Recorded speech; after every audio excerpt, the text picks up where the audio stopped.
अपना संदेशा ले लो। कहा क्या संदेशा? कहा तुम्हारी भाभी सुशीला ने कहा है कि एक माह तो पाक हुए तो एकादशी हो, जाकर कहना श्याम से मेरे घर रोज एकादशी हो। भगवान ने कहा मित्र सखा, होनी थी सो हो गई, होनी थी सो हो गई, अब अनहोनी न हो, जाकर कहना भाभी से कि तुम्हारे घर रोज द्वादशी हो। वृंदावन बिहारी लाल की। एकादशी अब नहीं होगी, कभी भूखे नहीं रहेंगे आप, द्वादशी हो गई। भगवान ने एक लोक दे दिया। अब सुदामा जी बार बार सोच रहे हैं कि अब हम जाए सुशीला के लिए घर में, और भगवान मायापुरी के दर्शन करा रहे हैं। भैया कन्हैया अपने घर जाएंगे, ठीक है, लेकिन एक बात बताओ, मेरी मित्र हो, सखा हो, 16,100 रानी है, 8 पटरानी है, तो ब्राह्मण होने के नाते, सखा होने के नाते हम चाहते हैं कि मेरी पटरानियों को, रानियों को आशीर्वाद दे दो। सुदामा ने कहा ठीक है। अब मायापुरी के दर्शन हो रहे हैं सुदामा को। सुदामा ने सोचा 16,100 रानी और 8 पटरानी, अगर 1-1 रुपए दक्षिणा मिली तो काम चल जाएगा। बोलो सच्चिदानंद भगवान की। ये केवल मायापुरी के दर्शन करा रहे भगवान तो सुदामा के मन में, नहीं तो निर्मल मन सुदामा का। अब कौन आई? रुक्मिणी जी। आंचल लग करके प्रणाम किया। हाँ, स्वस्थ रहिए, मस्त रहिए, प्रसन्न रहिए, आबाद रहिए, निर्वाद रहिए, सदा सुहागन रहिए, 1 रुपया दक्षिणा दी। सुदामा ने सोचा कि आशीर्वाद इतना लंबा और दक्षिणा एक करी, ये तो विचित्र प्रणाम है। सतभामा जी आई, प्रणाम किया, खूब आशीर्वाद दिया, दक्षिणा दी। यमुना की पुत्री कालिंदी आई, प्रणाम किया, दक्षिणा एक करी। जामुन की पुत्री जामुनती आई, दक्षिणा एक करी। कृष्ण की बुआ की पुत्री सुभद्रा आई, दक्षिणा एक करी। 8 पटरानियां आई, दक्षिणा एको नहीं मिली। सुदामा ने सोचा कि हमारे सखा की रानियों की गिनती नहीं, 16,108, दान दक्षिणा तो मिलना नहीं। कहाँ ऐसा है कन्हैया, हम यही से सब तुम्हारी रानियों को आशीर्वाद देते हैं, सब सुहागन रहे, खुश रहे, अब हमें जाने दो। भगवान ने कहा ठीक है। अब मायापुरी के दर्शन है, जबकि भगवान ने बहुत कुछ दे दिया और भगवान के प्रति सुदामा के मन में जरा से भाव नहीं, क्योंकि अगर भाव होता तो श्रापित चने सुदामा कृष्ण को भी देते, लेकिन सुदामा ने श्रापित चने कृष्ण को नहीं खाने दिया, उनके हिस्से का भी चना खा लिया। कन्हैया अब हमको जाने दो, हम यहीं से सबको आशीर्वाद देते हैं। भगवान ने कहा चलो ठीक है, हम तुमको थोड़ी दूर तक छोड़ देते हैं। भगवान ने एक लीला करी, हाथ की दोनों मुट्ठियां बंद कर लिया। सुदामा ने सोचा कोई बात नहीं है, पत्नियों से नहीं बुलाया है, हाथ की दोनों मुट्ठियां बंद, दक्षिणा इसमें होगी। भगवान ने एक हाथ की मुट्ठी खोल दिया, मतलब एक लोग पा गए सुदामा, अर्थ ये हुआ। लेकिन मायापुरी के दर्शन में सुदामा ने सोचा कि एक हाथ की मुट्ठी खुल गई, दूसरे हाथ की मुट्ठी बंदी, इसका मतलब इसमें दक्षिणा होगी। जैसे सुदामा के मन में ये भावना आई, वो भी मुट्ठी खोल दिया। थोड़ी दूर जाने के बाद में झुक करके कृष्ण ने प्रणाम किया, सखा मेरे घर तुम फिर दोबारा आना। सुदामा ने कहा जरूर आएंगे। बोलो सच्चिदानंद भगवान। क्यों ऐसा कहा? एक लोक दे दिया भगवान ने, लेकिन मायापुरी के दर्शन चल रहे हैं। अब देखिए, आइए थोड़ा सा भाव मायापुरी के दर्शन के हम ही लोग करते हैं कि किस प्रकार से सुदामा को मायापुरी के दर्शन करा रहे हैं। भगवान द्वारकापुरी को मुख किए और सुदामा सागुन देश के लिए। सुदामा ने कहा वारे सखा, वारे मित्र, यही मित्रता है तुम्हारी? पड़ोसन के घर से मांग करके मेरी पत्नी ने चावल दी, वो भी खा गए, और एक सीधा दे देते, कुछ भी नहीं दिया, यही तुम्हारी मित्रता है। और सुदामा जी कहने लगे कि दिहो न चमन विदाई मां, कन्हैया आग लगे सी मिताई मां। कन्हैया मेरे पांव में बीमारी फटी थी ना, आग लगे सी मिताई मां, भर दी हो मलहम देवाई मां, की हो छू छई पर लगी, आग लगे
गए जहां पर सुदामा की झोपड़ी थी।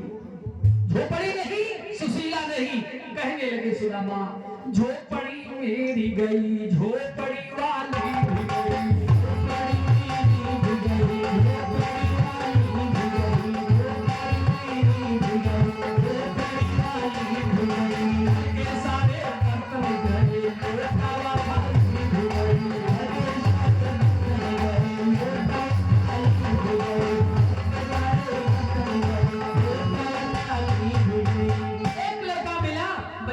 इधर आओ, यहाँ तो मेरी झोपड़ी थी।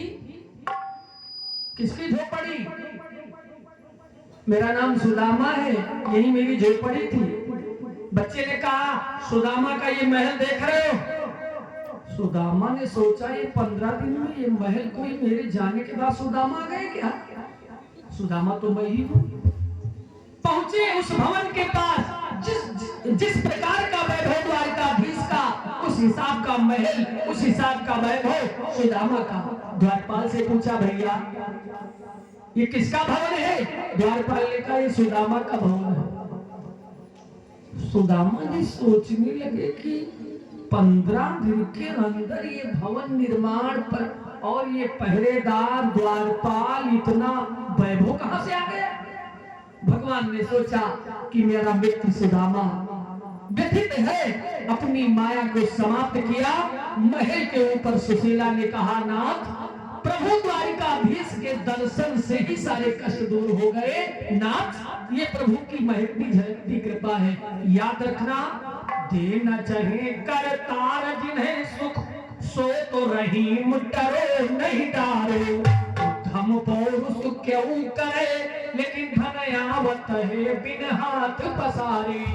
देवा हसो में आपस में, विध को पर पंच डरो नहीं टारो। बेटा भाई बस देव के, लेकिन दुमदुमी बाजी नंद के द्वारे। भगवान ने कहा, एक दिन ही गरीब ब्राह्मण एक मुट्ठी चावल अगर किसी के घर से मांगकर मुझे खिला सकता है, तो सारे संसार को खिला सकता है। याद रखना, जो भगवान को मानता है वो सारे संसार को मानता है, और जो भगवान को नहीं मानता वो किसी को नहीं मानता है। याद रखना, सत्कर्म, दान, तीर्थ, यज्ञ, यही साथ जाएगा। आपका ये धर्म है, प्रभु ने तुम्हें दिया है, सामर्थ्य है, तो अपने लिए, अपने पूर्वजों के लिए, अपने बच्चों के लिए जरूर कुछ करो। याद रखना, महाराज मनु ने 24,000 वर्ष तक तपस्या किया, फल क्या मिला? महाराज मनु का ही नाती, जिसका नाम है ध्रुव, 6 महीने में भगवान की गोदी को प्राप्त कर लिया। तो 6 महीने में भगवान कैसे प्रसन्न हुए? याद रखना, अगर बाबा ने यात्रा प्रारंभ की, यानी पिता ने यात्रा प्रारंभ की, तो पुत्र को फल जरूर मिलेगा। मान लो पुत्र को नहीं मिला, तो नाती को बाबा के द्वारा किए गए सत्कर्म का फल निश्चित प्राप्त होगा, तीसरी पीढ़ी, इसमें संशय नहीं। आज जिस तरह से भगवान ने सुदामा पर दया दृष्टि की, उस हिसाब से हमारे यादव परिवार में यजमान शीतला प्रसाद पर महती झलकती कृपा भगवान करे। और कथा स्थल पर जिन जिन भक्तों ने सुदामा चरित्र की कथा को श्रवण किया, भागवत भगवान उनको, उनके परिवार को सुखी रखें। तन मन धन से हमारे शीतला प्रसाद जी ने, उनके बच्चों ने आज अनवर 7 दिन से यज्ञ को सफल बनाने में अपना पूरा योगदान दिया, तन मन धन सब कुछ समर्पित किया, और आज ये आयोजन विश्राम की ओर अग्रसर हो रहा है। इस प्रकार से भागवत परमहंस श्री सुखदेव जी महाराज ने परीक्षित को कथा श्रवण कराई। फिर परीक्षित से सुखदेव भगवान ने पूछा, राजन, आपके मन में किसी प्रकार का कुछ संशय है? परीक्षित का प्रथम प्रश्न था गंगा के तट पर कि मरने वाले को क्या करना चाहिए। ये नहीं कहा परीक्षित ने कि आज के 7 दिन के अंदर तक्षक का श्राप है, मुझे तक्षक डसेगा, मेरी मृत्यु होगी। ये सार्वभौम प्रश्न किया कि मरने वाले को क्या करना चाहिए। याद रखना, इस कथा में परीक्षित कोई दूसरा नहीं था, हर एक जीवात्मा हम आप परीक्षित हैं। 7 दिन में सबको जाना है, 8वां दिन नहीं बना है। परीक्षित के मन में सुखदेव भगवान ने सोचा कि अभी भी संशय है। एक छोटी सी कथा सुखदेव भगवान और स्मरण कराते हैं। कहा राजन, एक राजा था। राजा गया वन में शिकार खेलने के लिए। अचानक बड़े जोरों से आंधी आई, बिजली चमकी, बादल गरजे, बारिश होने लगी। राजा भयभीत हो गया। भयभीत होकर के इधर उधर जंगल में भागने लगा। एक छोटी सी कोठरी नजर आई। राजन, वो राजा उस कोठरी की ओर भागा। उस कोठरी का एक पहरेदार था। उसने कहा, राजन, तुम इस कोठरी के अंदर कभी मत जाना। अगर इस कोठरी के अंदर चले गए तो दोबारा नहीं निकल पाओगे। लेकिन अय राजन परीक्षित, वो राजा ठंड से भयाक्रांत हो रहा था। उस कोठरी में जाने को बार बार तैयार हुआ। उस कोठरी के रक्षक ने कहा, इसमें जो फंसा वो कभी निकल नहीं पाया, इसलिए राजन इसमें मत जाओ। लेकिन वो राजा नहीं माना। उस कोठरी के अंदर चला गया और कोठरी के अंदर गया राजा। राजन तो कभी निकल नहीं पाया। राजन परीक्षित, वो कोई दूसरा और नहीं है, वो तुम हो। अगर 7 दिन की अनवरत इस कथा को सुनकर फिर भी माया तुम्हें घेर रही है तो समझ लेना कि काल तुम्हारे पीछे है। बोलो सच्चिदानंद भगवान की। प्रेम के साथ सभी लोग भाव के साथ हमारे साथ बोलेंगे कि राम का नाम लेकर जो मर जाएंगे वो अमर नाम दुनिया में कर जाएंगे।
शीतला प्रसाद जी, इनके चारों पुत्र राजू जी, विनोद जी, जो अन्य अन्य नामों से दो पुत्र हैं, इनके ग्राम के लोग कथा सुनने वाले सातों दिन तक अनुरोध भक्त न बात मानो न मानो खुशी आवेगी, बात मानो न मानो खुशी।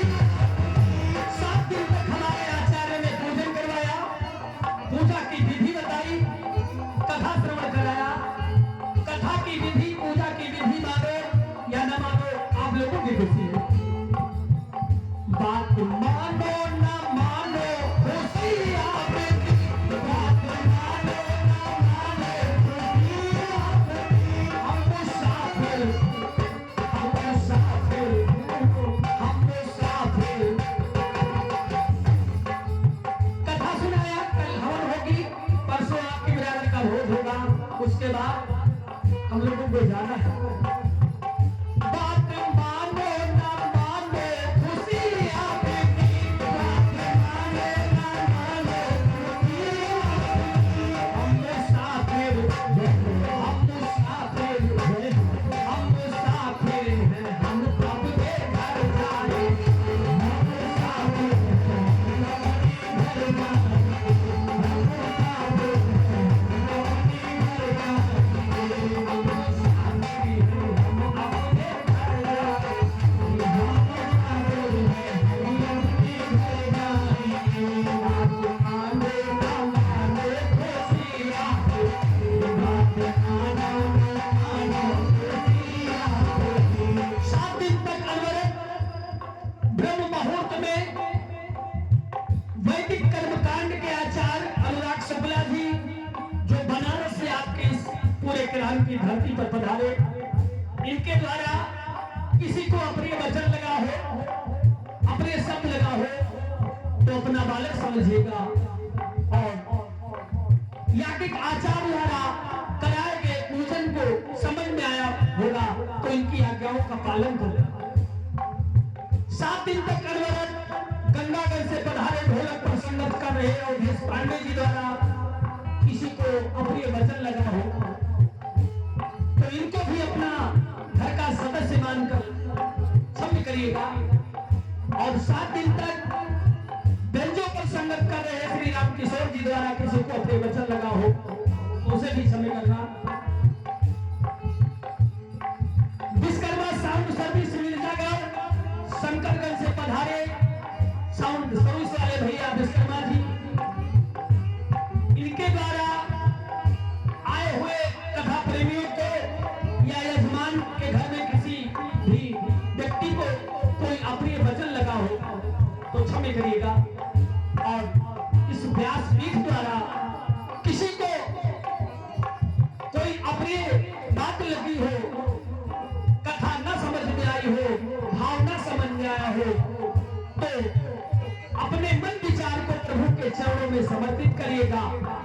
इसी के साथ समस्त यजमान के घर के परिवारी जन खड़े हो जाएं, हाथ में पुष्प ले ले। यजमान जी के चारों पुत्र जी पुष्प ले ले हमारे याज्ञिक आचार्य से, और भागवत भगवान के सम्मुख आ जाए। देखे कोई भक्त कभी उठेगा नहीं, सभी लोग बैठे रहेंगे। अपने परिवारी जनों को बुलाओ, हाथ में पुष्प लो। 7 दिन तक रहा आपके साथ, आज हम हैं ना बदल गए।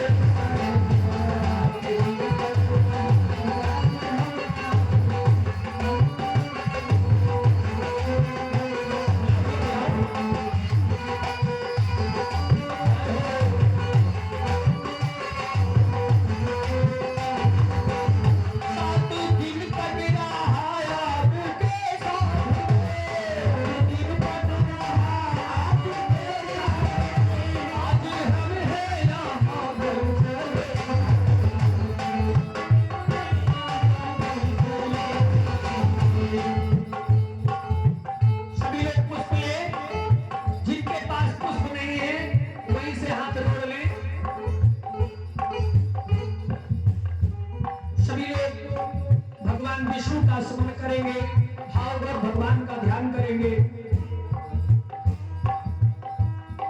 जय जय जय जय।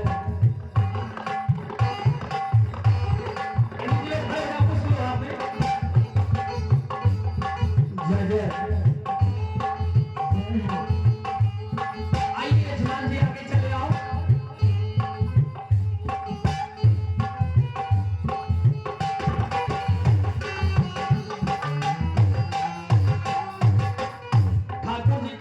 भी नहीं, जो भागवत की पोथी है इसी पर पुष्प चढ़ाना है, बाकी फूल रखा है।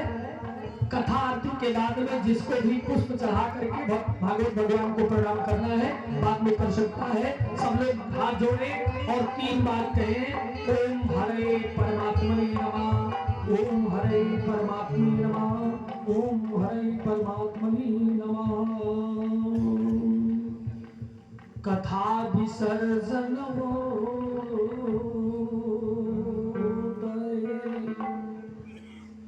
सुनहु वीर हनुमान,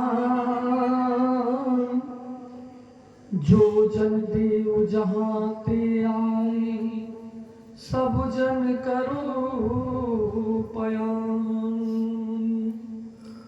हरे नमः, ओम हरे नमः, ओम हरवे नमः।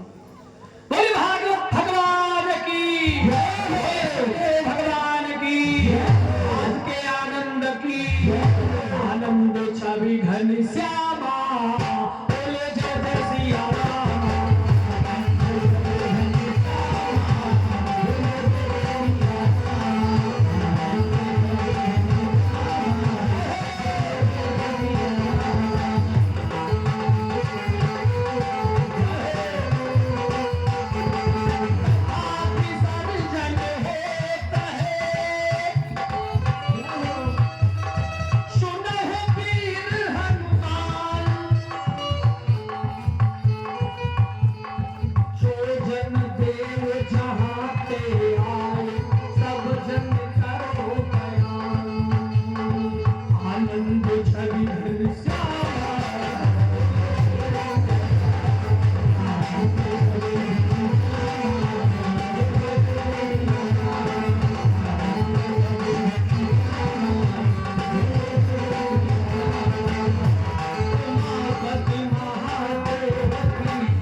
भगवान के सन्मुख आ जाएं, प्रेम के साथ आरती लेंगे, प्रसाद लेंगे, भागवत भगवान को प्रणाम करेंगे और ओम हरे परमात्मने नमः, ओम हरे परमात्मने नमः का जप करते हुए श्री राधे कहते हुए सभी लोग अपने अपने घरों को जाएंगे।